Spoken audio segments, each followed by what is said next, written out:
everyone, I'm going to be going over how to set up some placeholder objects in Blender to use in Godot for our third-person game. And I'm actually going to do maybe 3 models for my game here. I'm starting with just the default file. I'm going to press X to delete the camera.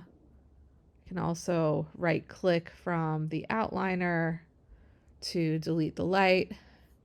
And I'm going to use the cube just as a placeholder for now for my player, and I might switch it out for an actual model in the future. Now this is just an exercise, so the models that we use don't really matter that much. If you have models you've made previously in Intro to Digital Studio or earlier on in 3D graphics, you're totally welcome to use those. And we can also just use placeholders since it's an exercise. All right, so a couple of things. Whenever we are preparing models from Blender to use in Godot, we want to make sure that when we're looking at the transform settings, the location and rotation are 0 and the scale is set to 1. Before moving on, I want to take a moment to talk about the origin placement for your models, and this is something that's super important. So where the origin should be placed varies depending on the model itself. For a lot of models, the ideal origin location is going to be the bottom. So for the player, it's standing on some sort of ground. So in that case, the origin should be at the bottom where it's going to be meeting the ground. And the same things for other objects that are part of your environment. A table, a chair, a rock, a tree, those are all standing on a surface or sitting on a surface, depending on how you want to phrase it. But the origin for all of those objects should be at the bottom because that's where they are at rest. If you have something like a wall sconce or a painting that's placed on the wall, the origin might be on the back side where it's actually touching the wall. So the origin location may vary. In my case, the origin is all going to be on the bottom just because of where my objects are going to be placed. Now, I want the origin to actually be at the very bottom of the cube. So I'm going to turn on snapping. I'm going to try setting that to the grid. And I'm going to try just, looks like that's about right. So now that's a little bit higher up. You'll notice the Z location is set to 1 over here. So if I press Control A, that brings up the Apply menu, and I can apply all the transforms or just the location or the rotation and scale, whatever is helpful. In this case, all I need to change is the location. So now that is at the bottom. So that's perfect. So I'm going to save with Command S, and I'm actually going to find my game folder. I'm going to find my assets folder, and this is going to be my player. So I'm going to save that. From here, I'm going to make a new file, or actually, one moment.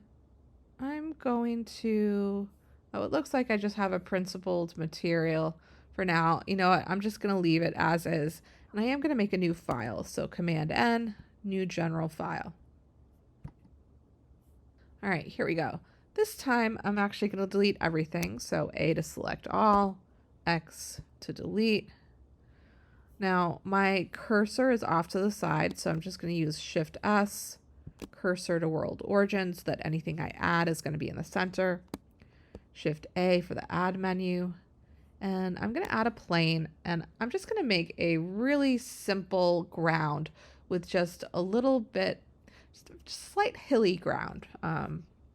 So I'm just going to do S to scale, get that large enough to be interesting, but maybe not crazy big. Something like that is probably fine. Well, you know what? I'm just going to temporarily add a cube back in so I can see the scale here. I might want to scale this up just a little bit more. I want this just big enough that I'm going to be able to actually move my player around.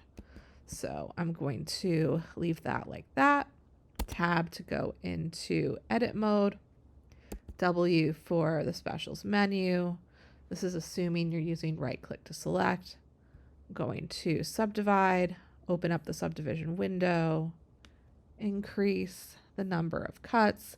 I want more subdivision because I'm going to have a little bit of a hill going on here. So W, subdivide, increase the number of cuts. I think this looks good. Keep in mind, you always want to add the smallest amount of subdivision you can get away with just to cut down on processing.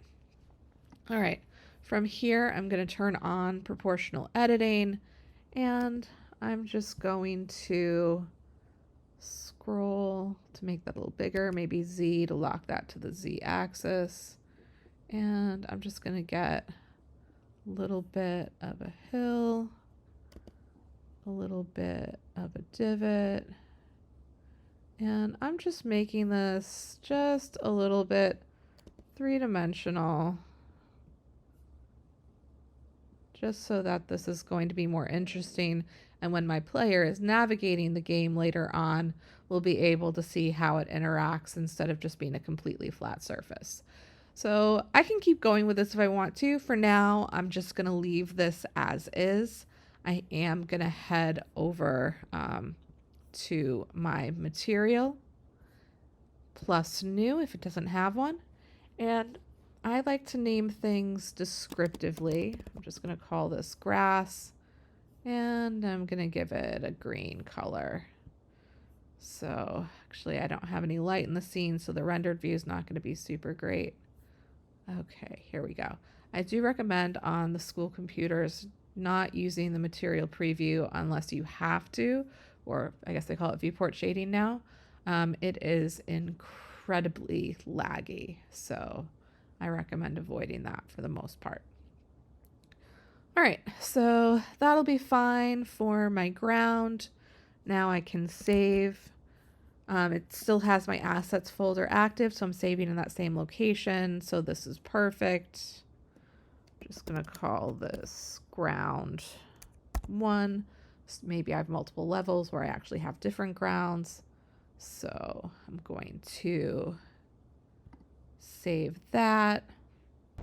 And now I'm going to speed run my last 3 objects. I'm going to be making an obstacle that either gets in the way or that the player has to avoid entirely, or that just obscures important things. I'm going to be making a portal so that my player can move between different levels, and I'm going to be making a goal object that allows my player to win the game. Now, keep these simple. They're just placeholder objects, and this is just an exercise. But make what you'd like. And that's it for this video.